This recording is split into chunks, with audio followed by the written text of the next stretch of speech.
I died alone. No one held my hand, and it was the greatest gift of my life. If you are over 60, you know this feeling. The phone does not ring anymore. Your friends are gone. Your children are busy. You sit at the kitchen table at 3 in the morning and the silence crushes you like a weight. 2,000 years ago I sat in that same silence. I was Marcus Aurelius, Emperor of Rome, the most powerful man alive. Yet in my tent on the frozen Danube I felt more alone than any beggar in the street. But in that silence I found a secret that will save you. The wind howls outside my tent tonight and the heavy canvas flaps against the wooden posts like the wings of a dying bird.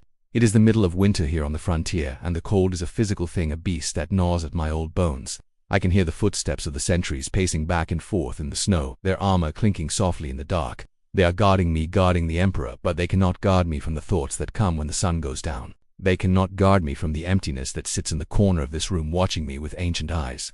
I look at my hands resting on the rough wood of my desk. They are spotted with age, the skin thin as parchment, the veins blue and swollen. These are the hands that have signed treaties and ordered executions and held the reins of chariots, but tonight they tremble slightly, not from fear but from the weariness of 70 years of life. I am surrounded by 50,000 men. The entire might of the Roman legions is sleeping all around me. And yet I have never been more alone. You know this feeling, do you not? You have felt it when you walk into a room that used to be filled with laughter and now holds only dust and memories. You have felt it when you look at your reflection in the mirror and see a stranger staring back at you, a face lined with stories that no one asks to hear anymore. You have felt it in the supermarket when you realize you have gone 3 days without speaking a single word to another human being.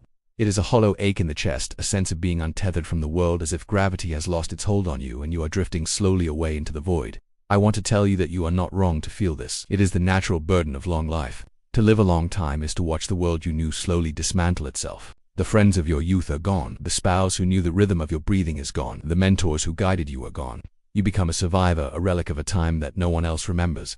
When I was young, I thought loneliness was a punishment. I thought it meant that I was unloved or unworthy. I sought the company of others constantly. I surrounded myself with philosophers and generals and courtiers. I filled the silence with debates and banquets and music. I was terrified of the quiet. I was terrified of what I might hear if the noise stopped. But now in the winter of my life I have learned the truth. The noise was the distraction. The noise was the lie. It is only in the silence that we can finally hear the truth of who we are. Tonight I am writing these words not for the Senate and not for history but for you, for the soul that feels forgotten, for the man who thinks his usefulness has ended, for the woman who thinks her visibility has faded. I am writing to tell you that this loneliness you feel is not a defect. It is a summons. It is a call from nature asking you to finally meet yourself. Most people live their entire lives without ever meeting the person they truly are. They are a collection of other people's opinions, a reflection of other people's expectations. They are fathers, mothers, employees, citizens. But take all of that away. Take away the job, take away the title, take away the busy schedule. What is left? That is who you are meeting in the silence of your kitchen at 3 a.m. And I know it is frightening. It is frightening to look at yourself without the armor of your role in society. I remember when I first felt the true weight of the purple cloak, the heavy wool garment that marked me as emperor. I was surrounded by people who wanted things from me. They wanted favors, they wanted money, they wanted power. They flattered me and bowed to me and called me divine. But not one of them knew me. Not one of them cared about the man beneath the robes. I realized then that power is the loneliest place on earth. But age is a close second. When you are old, people look through you. You become part of the furniture. You are expected to sit quietly and not be a burden. They do not know that inside that aging body is a mind that has loved and lost and fought and dreamed. They do not know that you are a universe unto yourself. Let me tell you about the nights here on the Danube. The darkness is absolute. The cold is relentless. I sit by the small oil lamp and I watch the flame dance. It is a small, fragile thing fighting against the encroaching dark. That flame is my life. It is your life. And sometimes it feels like the darkness is winning. Sometimes the memories of the past come flooding back so strong that they knock the breath out of me. I see the faces of my children who died before me. I see the face of my beloved Faustina. I see the mistakes I made, the words I left unspoken. Regret is the constant companion of the lonely. We replay the past because the present feels empty and the future feels short. But this is where the Stoic mind must intervene. This is where we must draw a line in the sand and say no more. You must understand that loneliness and solitude are two different things. Loneliness is the pain of being alone. Solitude is the glory of being alone. Loneliness is a poverty of self. Solitude is a richness of self. When you are lonely, you are frantically looking for someone to fill the empty space. When you are in solitude, you realize that the space was never empty to begin with. It was filled with you. The tragedy of modern life, and indeed the tragedy of Roman life, is that we have forgotten how to be friends with ourselves.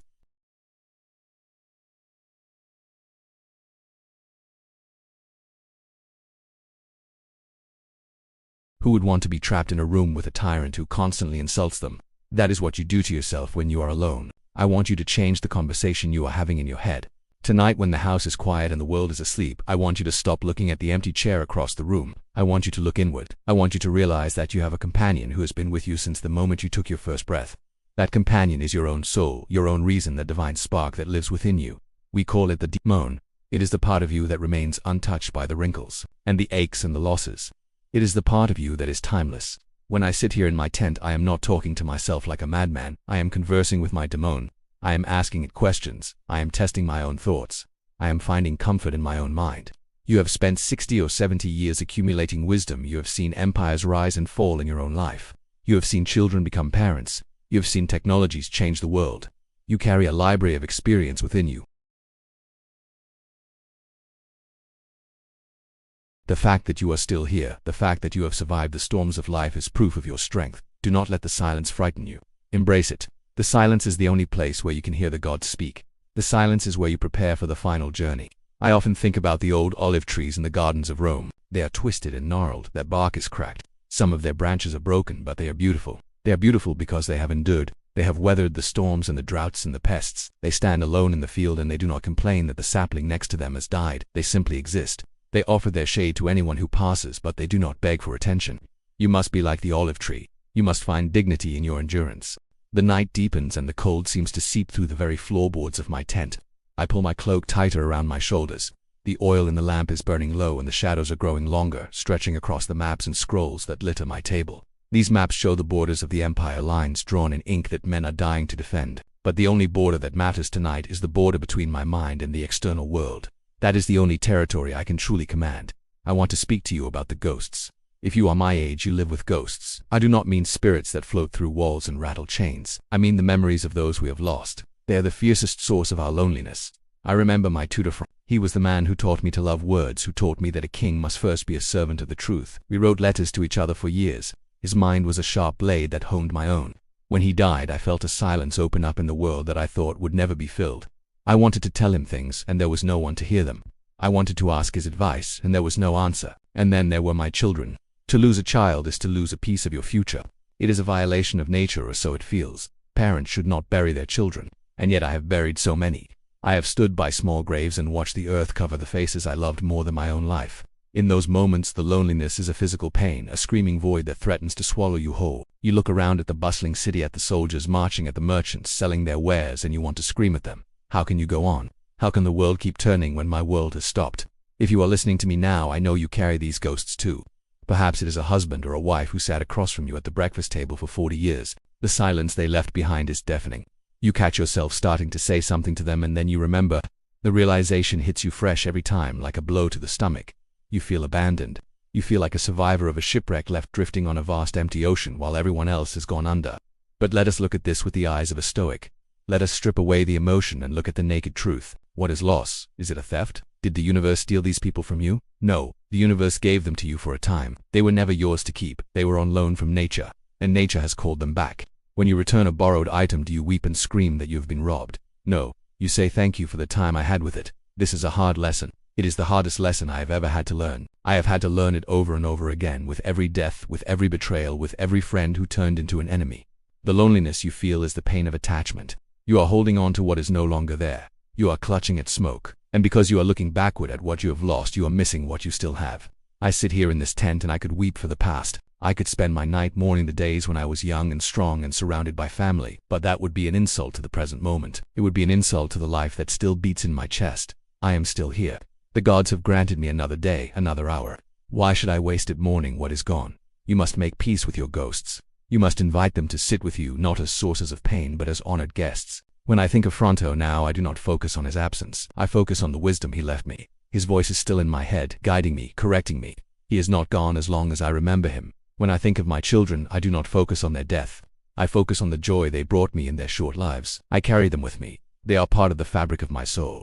The loneliness of old age is often compounded by the feeling of uselessness. You feel that the world has moved on without you.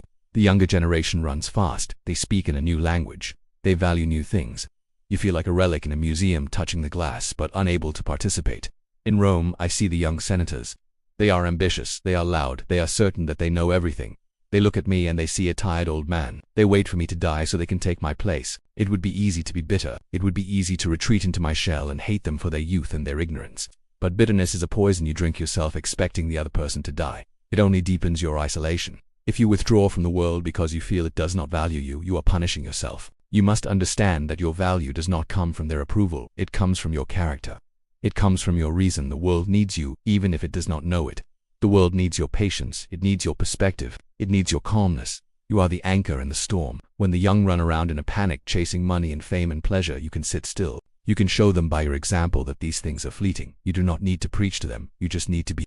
I have found that the cure for the pain of loss is not to try to forget, but to transform the memory into gratitude. Every time a wave of loneliness hits you because you miss someone, say to yourself, I was lucky to have known them. Change the narrative from I have lost to I have had. It sounds simple, but it shifts the weight of the grief. It turns the darkness into a twilight soft and manageable. Look at the stars outside my tent flap. They are the same stars that looked down on Troy, that looked down on Athens, that looked down on my ancestors. They will look down on my grandchildren long after I am dust. We are all part of a great procession, a river of souls flowing into the ocean of eternity. You are not alone because you are part of this river. The people you miss are just further downstream. You will join them soon enough. Do not rush the journey and do not fear the destination. The night is quiet now. The centuries have changed guard. I can hear the soft crunch of snow. I will pour a little wine not to drown my sorrows but to honor the gods. I will drink to the ghosts. I will drink to the silence. I will drink to you, my unseen friend across the centuries who shares this burden of the long night. We are together in this. We are the night watchmen of humanity, keeping our vigil while the world sleeps. The oil lamp flickers and sends a trail of black smoke toward the roof of the tent. My eyes are heavy. The fatigue of the campaign is settling into my muscles like lead, but my mind is awake. My mind is always awake. It is the curse and the blessing of the philosopher. To think is to suffer, but to think is also to heal. I want to talk to you about the fortress, the inner citadel. This is the most important tool you have against the crushing weight of isolation. When the world turns its back on you or when the people you love are stripped away, you must have a place to go that no one can touch. You have spent your life building homes for others. You've built a home for your family. You've built a career for your employers. You've built a reputation for your community. But have you built a home for yourself inside your own mind? Most people have not. Their inner world is a ruin overgrown with weeds of anxiety and fear. When they are forced to go inside by old age or illness or loneliness, they find it uninhabitable. They panic. They run back to the television or the bottle or the telephone, anything to avoid sitting in the ruins of their own soul. But you can be different. It is not too late to build a citadel. It begins with a realization. You are not your body. This aching shell that sits in the chair, this body that betrays you with pain and weakness, this is not you. It is just the vessel. You are not your possessions. The house that is too quiet, the car that sits in the driveway, the dusty photo albums, these are not you. You are the observing mind. You are the consciousness that watches it all. When I realized this, it was like a key turning in a lock. I was no longer Marcus the emperor burdened by the state. I was no longer Marcus the old man burdened by a failing body. I was simply the logos. I was the spark of reason. And this spark cannot be lonely because it is connected to the fire of the entire universe. Let me explain this simply. Imagine a ray of sunlight coming through the window. It hits the floor. It looks like a separate thing, but it is connected to the sun. It is part of the sun. If you block the window, the ray vanishes back to its source. You are that ray of light.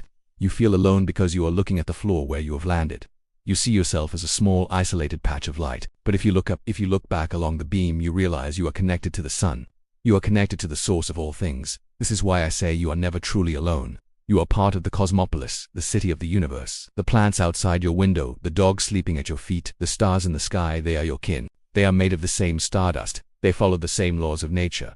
When you feel lonely, step outside. Look at a tree. Really look at it. See how it stands. See how it breathes. It is alive, just like you. It is fighting to exist, just like you. It is your brother.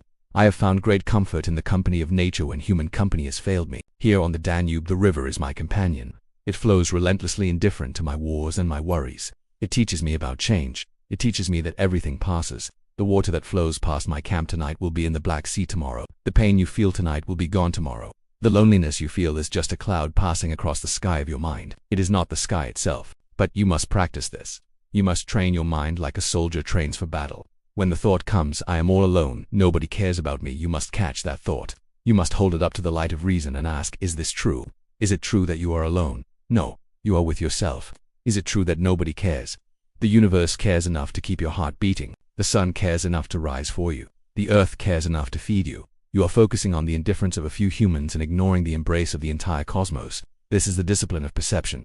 You can choose to see yourself as an abandoned old person waiting for the end, or you can choose to see yourself as a wise observer standing on the summit of life looking out at the view. The facts are the same.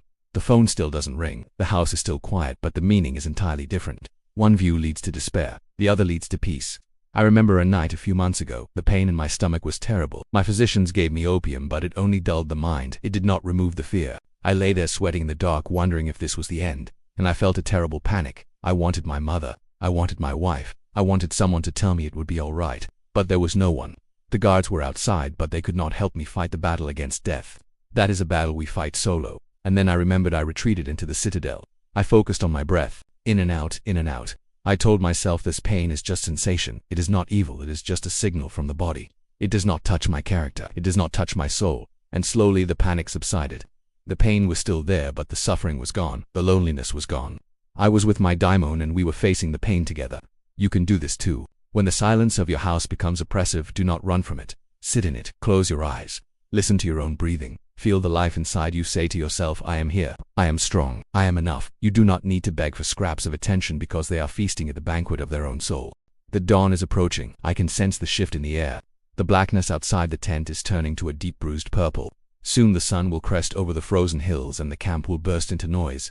The trumpets will sound, the soldiers will shout, the horses will stamp. The day will begin and I will have to put on the mask of the emperor again. I will have to judge disputes and plan battles and listen to complaints. But for these last few moments of quiet, I want to speak to you about the end. Because that is what loneliness in old age is really about, isn't it? It is the rehearsal for death. It is the fear that when the final moment comes, there will be no one there to witness it. We are terrified of disappearing into the dark unremembered. I used to fear this. I used to worry about my legacy. Would they remember Marcus Aurelius as a good man? Would they build statues? Would they read my words?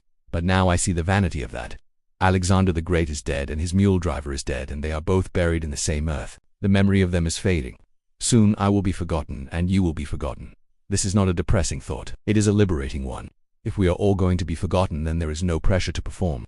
There is no need to impress anyone. There is only the duty to live this moment well, to be kind, to be just, to be brave. You worry that you will die alone. But I tell you, death is not a lonely thing. It is a returning. Think of the wave sinking back into the ocean. Is the wave lonely? No, it is reuniting with the source of all water. It is becoming the ocean again. When you die, you are returning to the nature that created you. You are rejoining the ancestors. You are rejoining the elements. And until that moment comes, you have a job to do. Do not think that because you are old, your work is finished. As long as you are breathing, you have a purpose. Your purpose is to be a human being. Your purpose is to show the world what it looks like to age with dignity. When you go to the grocery store, smile at the cashier. That might be the only kindness she sees all day. When you speak to your children on the phone, do not complain about your ailments. Ask them about their lives. Listen to them. Be the listener that the world refuses to be. When you sit on a park bench, be the calm presence that anchors the chaos around you. You have a power that the young do not have. You have the power of having nothing left to lose. You can speak the truth. You can be generous without expecting a return. You can forgive. I want you to make a promise to me across the chasm of time. Promise me that tomorrow when you wake up, you will not curse the silence. You will welcome it. You will say, "Good morning, my old friend." You will open the curtains and look at the sun and realize that it is a gift. You will drink your coffee and taste it, really taste it as if it were the nectar of the gods. You will stop waiting for the phone to ring. You will pick it up and call someone. If they do not answer, you will not feel rejected. You will leave a message of love and move on. You will stop waiting for the world to come to you. You will go to the world, not to take from it, but to give to it. You are a soldier of the Stoic army.